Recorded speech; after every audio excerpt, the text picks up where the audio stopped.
A glicólise consiste na transformação de uma molécula de glicose em duas moléculas de piruvato. O processo de glicólise ocorre em uma sequência de 10 reações químicas, que podem ser divididas em duas etapas. A primeira etapa vai até a formação de duas trioses, caracteriza-se como uma fase de gasto energético de 2 ATPs. Na segunda etapa, ocorre a utilização das moléculas de trioses, com o objetivo de produzir 4 ATPs, além da produção de NADH e da molécula de piruvato. Vejamos cada uma das 10 reações da glicólise. Primeira reação. Esta etapa tem por finalidade adicionar um fosfato na molécula de glicose no carbono de número 6, dando origem à molécula de glicose 6-fosfato. Isso impede que a molécula de glicose retorne para a corrente sanguínea, ao mesmo tempo em que a direciona para que possa ser utilizada em meio intracelular. A adição de fosfato é mediada pela enzima isocinase com gasto de ATP. A reação mediada pela enzima isocinase é irreversível. Segunda reação.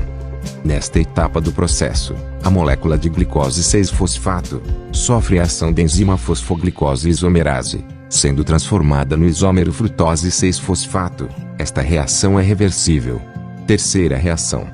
A frutose 6-fosfato sofrerá a ação da enzima fosfofrutucinase, a qual promove a fosforilação da frutose 6-fosfato com gasto de ATP, transformando-se na molécula de frutose 1,6-bisfosfato. Esta reação é irreversível.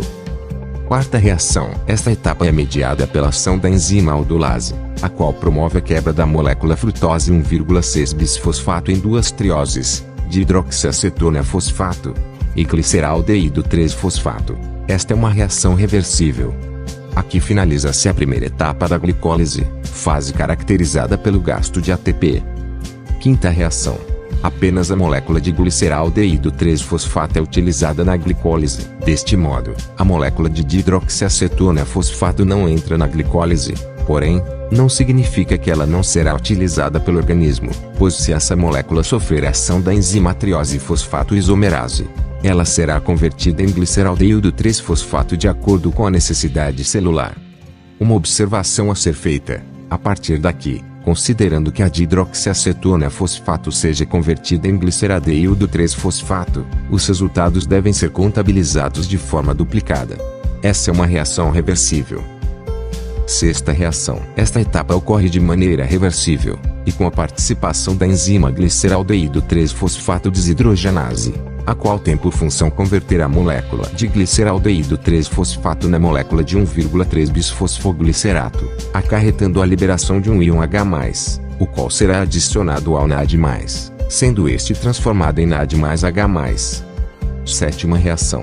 Nesta etapa de reação, ocorre a transferência do fosfato do carbono 1 da molécula de 1,3-bisfosfoglicerato, que é uma molécula rica em energia, para a molécula de ADP, para que ocorra a síntese de ATP e 3-fosfoglicerato, com a participação da enzima fosfoglicerato quinase, sendo esta uma reação enzimática reversível. Oitava reação. Nesta etapa, a molécula de 3-fosfoglicerato sofre a ação da enzima fosfoglicerato mutase, a qual promove um deslocamento do grupo fosforila, ligado ao carbono 3 para o carbono 2, formando a molécula de 2-fosfoglicerato. Essa é uma reação reversível. Nona reação. A molécula de 2-fosfoglicerato sofre a ação da enzima enulase de maneira reversível, e como consequência, ocorre a liberação de uma molécula de água, e formação do fosfoenopiruvato, uma molécula rica em energia. Décima reação. Esta é a última reação que ocorre na glicólise. A molécula de piruvato é formada a partir do fosfoenopiruvato, quando este sofre a ação da enzima piruvato quinase, de maneira irreversível. Essa enzima tem por ação retirar a fosforila do fosfoenopiruvato e transferi-la para a molécula de ADP, dando origem ao ATP e também uma molécula de piruvato. Aqui finaliza-se a segunda etapa da glicólise, fase caracterizada pela produção de ATP. No início do processo foram consumidos 2 ATPs. Ao final do processo, considerando que as duas trioses participaram da segunda etapa da glicólise, foram gerados 4 ATPs. O saldo é de 2 ATPs e 2 NADH por molécula de glicose. Se você gostou do vídeo, curte e compartilha para que possamos continuar gerando esse tipo de conteúdo. Obrigado e até a próxima.